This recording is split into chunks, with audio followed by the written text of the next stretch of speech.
రా అంటే రాక్షసంగా, జా అంటే జనానికి, కీ అంటే కీడు చేసే, ఎం అంటే యంత్రాంగమేరా రాజకీయం అని చెప్పేసి పరుచూరి గోపాలకృష్ణ గారు ఒక సినిమాలో ఈ డైలాగ్ చెప్తారు. నిజంగా చాలా అద్భుతంగా రాశారు కదా, ఉన్నది ఉన్నట్టుగా రాశారు. రాజకీయాలు అంటే ఎంత దారుణంగా ఉంటాయో అందరికీ తెలుసు. ప్రాణ స్నేహితుల్ని సైతం బద్ధ శత్రువులుగా మారుస్తుంటాయి. సొంత అన్నదమ్ముల మధ్య కూడా చిచ్చులు పెడుతుంటాయి. మనం ఆల్రెడీ విలేజెస్లో చూస్తూ ఉంటాం. సొంత అన్నదమ్ములే ఒకరు ఆ పార్టీ, ఒకరు ఈ పార్టీ, ఈయన తోపు ఆయన తోపు అని చెప్పేసి కొట్టుకుంటూ ఉంటారు. రక్త సంబంధం, సొంత అన్నదమ్ములు కూడా.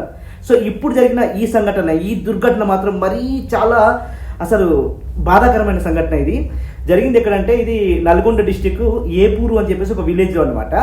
సో అక్కడ మ్యాటర్ ఏంటంటే, ఆ విలేజ్లో 3వ వార్డ్ మెంబర్గా లక్ష్మమ్మ, ఆవిడ మదర్ అన్నమాట, తల్లి లక్ష్మమ్మ బీఆర్ఎస్ తరఫున అక్కడ నిలిచింది. అండ్ వాళ్ళ ఇంట్లో నుంచి వెళ్ళే వాళ్ళ కూతురు అశ్వినిని కాంగ్రెస్ పార్టీ వాళ్ళు 3వ వార్డు నుంచి నిల్చోబెట్టారంట.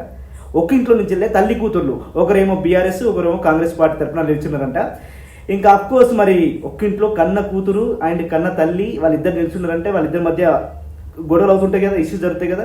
సో ఆ గొడవలు బాగా జరుగుతున్నాయి అనమాట. జరుగుతున్నప్పుడు ఇంకా వాళ్ళ కూతురు అశ్విని ఎవరైతే ఉన్నారో ఆవిడ వెంటనే సరే ఎందుకులే అని చెప్పేసి ఆవిడ నామినేషన్ని ఉపసంహరించుకుందట. బట్ అప్పటికే ఆ గొడవలు అనేటివి తారస్థాయికి వెళ్ళిపోయినాయి. సో ఇంకా ఆ తల్లి లక్ష్మమ్మ ఎవరైతే ఉన్నారో ఆవిడ ఇవన్నీ తట్టుకోలేక సూసైడ్ చేసుకుని చనిపోయింది. ఎంత దారుణం ఇది! అసలు ఈ రాజకీయాలు ఏంటో ఏం అర్థం కావట్లేదు. సో మొత్తానికైతే ఈ దుర్ఘటన జరిగిందనమాట. కొంచెం ఈ రాజకీయాలతో జాగ్రత్తగా ఉంటే బాగుంటుంది.